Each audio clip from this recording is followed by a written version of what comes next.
என் பெயர் கார்த்திக். வயது 21.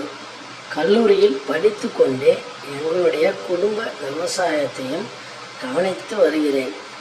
பொதுவாகவே கிராமத்து சூழல், சுற்றிலும் பச்சை பசேல் என்ற வயல்வெளிகள், அமைதி, இதெல்லாம் என் சிந்தனைகளுக்கு நல்ல தீனி போடுபவை. எங்கள் கிராமத்து நிலங்களில் விளையும் பயிர்களை பார்ப்பதற்கு ஒரு தனி அழகு. எங்கள் வீட்டிற்கு பக்கத்தில் அதிகம் வீடுகள் கிடையாது. அதனால் எப்போதும் ஒரு நிசப்தம் நிலவு கொண்டுதான் இருக்கும். எங்கள் வீட்டில் மொத்தம் 3 பேர் தான். நான், என் தாய், அப்புறம் என் தாய் மாமா. மாமாவுக்கு வயது 40 இருக்கும். அப்பா சில வருடங்களுக்கு முன் இயற்கை எய்தியதில் இருந்து எங்கள் குடும்பத்தின் வாழ்வாதாரமாக இருக்கும் அந்த 5 ஏக்கர் நிலத்தை மாமாதான் முன்னின்று கவனித்து வருகிறார். மாமா கடின உழைப்பாளிதான். ஆனால் சமீப காலமாக அவருக்கு கொஞ்சம் உடல்நலக் குறைவும் மனதில் ஒருவித சோர்வும் ஏற்பட்டுவிட்டது.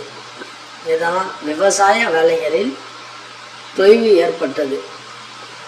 கடந்த சில நாட்களாகவே எங்கள் தோட்டத்தில் விளைந்திருந்த காய்கறிகள், பயிர்களுக்கு சரியான முறையில் இயற்கை உரங்கள், கவலைகளை போட்டு தண்ணீர் பாய்ச்ச வேண்டிய பொறுப்பு மாமாவிடம் இருந்தது.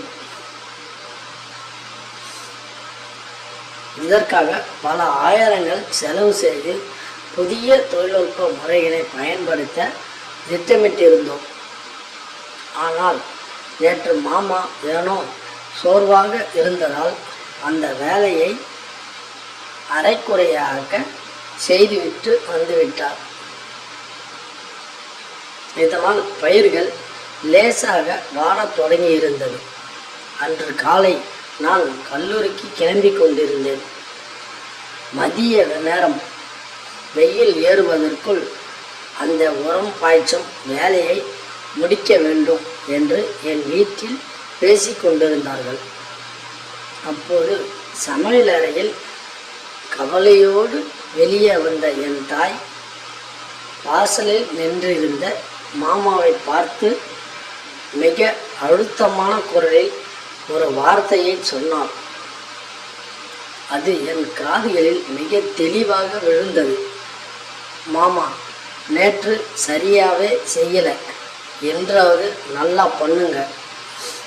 அந்த வார்த்தையை கேட்டதும் எனக்குள் ஒரு சுருக்கென்ற உணர்வு ஏற்பட்டது. குடும்பத்தின் பொருளாதார நிலை, பயிர்களின் வாட்டம் எல்லாம் என் கண்ணுக்குள் வந்து போயின. தாய் ஸ்தானத்தில் இருந்து அவள் மாமாவுக்கு கொடுத்த அந்த அன்பு கட்டளையையும் அதிகாரமும் என்னை யோசிக்க வைத்தன. மாமா நேற்று காட்டிய அலட்சியம் இன்று தொடர்ந்ததால் ஒட்டுமொத்த உழைப்பும் வீணாகிவிடும் என்பதை நான் உணர்ந்தேன். நான் அன்று கல்லூரிக்கு செல்லாமல், மாமாவுக்கு தெரியாமல் மறைமுகமாகவும் கண்காணிக்கவும், தேவை என்றால் உதவவும் தோட்டம் நோக்கி சென்றேன். தோட்டத்தில் உள்ள அந்த சிறிய குடிசையின் பின்புறமாக சென்று பார்த்தேன். அங்கே மாமா அந்த இயற்கை உர கலவையை தயாரித்து கொண்டிருந்தார். நேற்று அவர் செய்த தவற்றை திருத்தி கொள்ள வேண்டும் என்ற வேகம் அவர் முகத்தில் தெரிந்தது.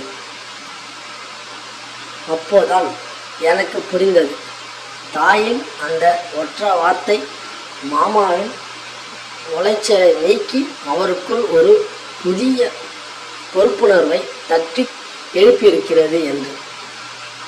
மாமா நேற்று அவசரமாக செய்த வேலையை என்று மிக நேர்த்தியாக ஒவ்வொரு பயிரின் வேருக்கும் சமமாக பாயும்படி செய்து கொண்டிருந்தார்.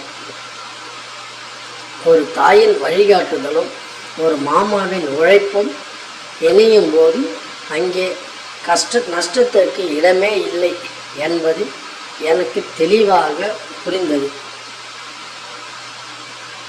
நான் மெதுவாக குடிசையின் முன்புறமாக வந்து, என்னவாமா வேலை பலமாக நடக்குது என்று சிரித்து கொண்டே கேட்டேன். மாமா என்னை நிமிர்ந்து பார்த்து, ஆமாடா கார்த்திக், நேற்று கொஞ்சம் அசந்துட்டேன். அதான் உங்கள் அம்மா காலையிலேயே காய்ச்சி எடுத்துட்டா. இன்னைக்கு பயிர்கள் எல்லாம் செழிப்பாக வளர பக்குவமாக செஞ்சாச்சு என்றார். சில நாட்களிலேயே எங்கள் தோட்டம் மீண்டும் பச்சை பசேல் என்று மாறி நல்ல லாபத்தை கொடுத்தது. குடும்ப உறுப்பினர்களுக்குள் இருக்கும் அந்த உரிமையோடும் அன்போடும் சொல்லப்படும் வார்த்தைகளுக்குத்தான் ஒரு குடும்பத்தின் வெற்றிக்கு காரணம் என்பதை நான் உணர்ந்து கொண்டேன். அன்றிலிருந்து எங்கள் குடும்ப வாழ்க்கையை ஒரு புதிய பரிமாணத்தை அடைந்தது. இந்த கதை சொல்வதன் மூலம் நான் யாருடைய உணர்வுகளையும் புண்படுத்தவோ தவறான விஷயங்களை தூண்டவோ அல்ல. கூட்டு குடும்பமாக வாழும் போது ஒவ்வொருவர் பொறுப்புகளை சுட்டி காட்டி குடும்பத்தின் வாழ்வாதாரத்தை எப்படி கவனமாக பார்த்து கொள்ள வேண்டும் என்ற விழிப்புணர்வு ஏற்படுத்தவே இந்த கதையின் நோக்கம். இந்த தகவல் மூலமாக எத்தகைய குடும்ப பொறுப்புகளில் விழிப்புடன் ஒற்றுமையுடனும் இருக்க வேண்டும் என்ற கல்வி செய்தியை பார்வையாளர்களுக்கு அளிக்க விரும்புகிறேன். நண்பர்களே, இதுதான் இன்றைய எங்கள் கதை. இது போன்ற இந்த கதை உங்களுக்கு எப்படி இருந்தது என்று கமெண்ட் செய்து சொல்லுங்கள். எங்கள் வீடியோ உங்களுக்கு நண்பர்களிடம் அதிகம் ஷேர் பண்ணுங்கள். மேலும் இது போன்ற வீடியோவுக்கு நம்ம சேனலை சப்ஸ்கிரைப் செய்யுங்கள். அப்போ தான் நம்ம போடுற ஒவ்வொரு வீடியோகளும் உங்களுக்கு நோட்டிஃபிகேஷனாக வரும். மேலும் இது போன்ற வீடியோவில் உங்களை சந்திக்கும் ஒருவர். நன்றி, வணக்கம்.